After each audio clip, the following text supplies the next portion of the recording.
வணக்கம் நண்பர்களே, இந்த வீடியோவில் 2 BHK நியூ ஹவுஸை பற்றி பார்க்க போகிறேங்க.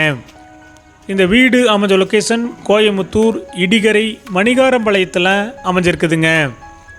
இடிகரை ரோட்டிலிருந்து 700 மீட்டர் டிஸ்டன்ஸில் இந்த வீடு லொக்கேட் ஆகிருக்குங்க. லேண்ட் ஏரியா 2.25 சென்ட்டுங்க. பில்டிங் ஸ்கொயர் ஃபீட் 1100ங்க. இந்த வீடு நார்த் ஃபேஸிங் சைட்டில் நார்த் ஃபேஸிங் மெயின் டோர் வச்சு கட்டியிருக்காங்க. டிடிசிபி அப்ரூவல் இருக்குதுங்க. பில்டிங் பிளான் அப்ரூவல் இருக்குதுங்க. இந்த வீட்டில் இண்டிவிஜுவல் போர்வெல் இருக்குதுங்க.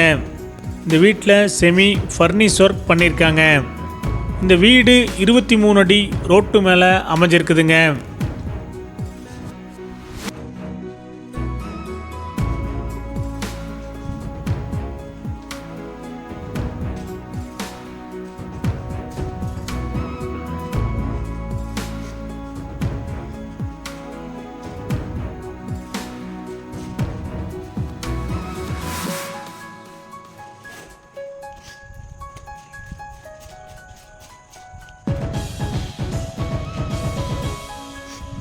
இந்த வீட்டுடைய மொத்த விலை 57 லட்சங்க. சிறிது குறைக்கப்படும். இந்த வீடு உங்களுக்கு பிடிச்சிருந்தா கீழே நம்பருக்கு கால் பண்ணுங்கள், விசிட் பண்ணுங்கள். தேங்க்யூ.